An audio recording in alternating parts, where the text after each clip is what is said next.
अस्सलाम वालेकुम। मेरा नाम है रहीम कलमती और मैं इस वक्त मौजूद हूँ बंबोर किले पे, जो पहले देवल किला भी हुआ करता था।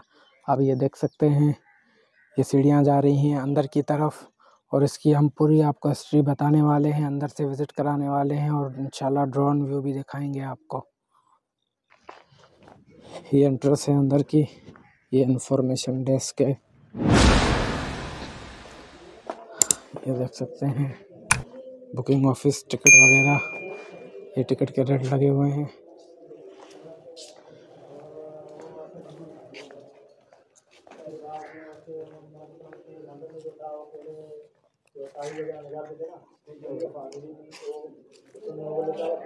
मुसलमान तो उनकी अगर शादी होती है तो उनको कत्ल कर देते हैं। उन्होंने वो जो अगर नबी के हिसाब से फाल निकाला, मतलब तारीफ करवाया, तो उसके बाद हिस्ट्री बता रहे हैं। इसकी शादी में मुसलमान, ये सच्ची जो ये बादशाह की बेटी थी ना, जिसको हाँ उनका जो है, जिसके बाद में धोबी के पास आया था बादशाह शादी करने के लिए, तो उसने ब्राह्मण खानदान का उसका ही थी। फिर ये जो है दरिया सिंध से यहाँ आई है। अच्छा, दरिया सिंध से यहाँ उन्होंने जो है उन्होंने कहा कि कत्ल करने से बेहतर है मैं इसको दरिया सिंध में डाल दूँ, संदूक में डाल दिया और ये यहाँ पहुँची, टैक्सी नुमा संदूक बना के उसमें डाल दिया। जी जी जी, सही। जी, हम मौजूद हैं ये अजायब घर बंबोर। ये आप देख सकते हैं, तख्ती भी लगी हुई है और ये अजायब घर है और ये यहाँ का नक्शा है। और ये हमारे साथ अब्दुल अजीज़ कलमती साहब मौजूद हैं, जो यहाँ की हमें हिस्ट्री बताएंगे। ये बंबोर म्यूज़ियम है, जो बंबोर जो एक्सिबिशन है उसका जो भी आसारात हैं, मतलब तांबे, पित्तल और लोहे के, मिट्टी के बर्तन, काशी के बर्तन, पहली 18 सदी से 17वीं सदी ईस्वी तक, मतलब मुसलमान ब्राह्मण ख़ानदान उनके जो भी आसार मिले हैं वो इस म्यूज़ियम में महफूज हैं। ये बंबोर का जो सूरताल है, इसमें जो एक गेट है, इसमें 3 गेट है। एक गेट खुशकी की तरफ है और दूसरा गेट जो दरिया सिंध जो उस टाइम पे सेवस्तान से बहकर समंदर में दाखिल होता था, तो 2 गेट मेन गेट थे और तीसरा गेट जो था उसका इस झील की तरफ था, जो बंबोर की झील थी, मीठे पानी की झील। उसमें जो दरिया सिंध का पानी भी आता था और इसके आसपास जो चश्मे कुदरती ज़खायर थे पानी के, वो इसमें जो है महफूज थे झील में।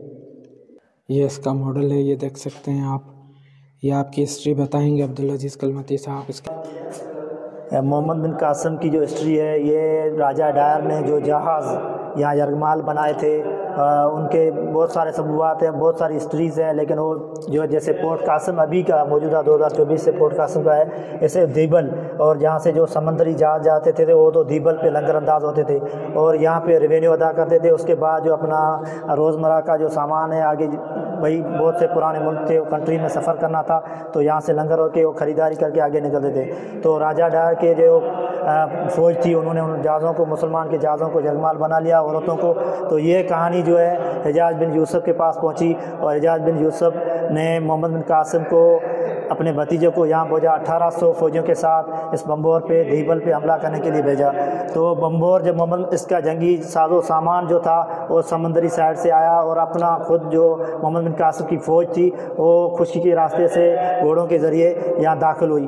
और इनमें से जो राजा डार का जो अकीदा था, वो जो मंदिर है उस किले के अंदर, उनका ये अकीदा था, अगर हमारे मंदिर का झंडा जो है वो गिर गया तो समझो हम तबाह बर्बाद हो गए, जब तक ये झंडा मंदिर का महफूज रहेगा तो हम महफूज हैं। उसके बाद जब मोहम्मद बिन कासिम ने एक मंजनेक लाई, उसने किले की दीवार तोड़ने के लिए, जब वो बंबोर पहुंचा तो उसने देखा कि जो हिंदुओं के जो अकीदे हैं वो इस मंदिर से जुड़ी हुई है। उन्होंने मंजनेक से पहले पत्थर फेंक कर उस मंदिर को तबाह किया, तो जो उनके सिपाही थे किले के साइड पर, वो अंदर भागे। उसके बाद उन्होंने मेन गेट जो साहिल समंदर के साइड पे था दरिया सिंध के, उस गेट को तोड़ा, फिर किले के अंदर दाखिल हुए और उसके बाद जो है ये तारीख बा हिस्ट्री मोहम्मद बिन कासिम बंबोर को फतह करता हुआ आगे की सिंध के अंदर के अंदरूनी इलाके की तरफ निकल पड़ा। और ये नया मॉडल है जो बड़ा करके बनाया है, ये वही है मोहम्मद बिन कासिम ने जब हमला किया था इस किले पे, उस वक्त देवल किला ये हुआ करता था। और ये आप देख सकते हैं, ये जहाज़ खड़ा हुआ है समंदरी, ये दरियाए सिंध था उस वक्त। और ये जो सफ़ेद हैं ये मोहम्मद बिन कासिम के फ़ौजी हैं जो बाहर खड़े हुए हैं हमला करने के लिए। और ये इस तरफ जो आप सफ़ेद ऊपर देख रहे हैं, ये किले के अंदर राजा डायर के फ़ौजी हैं।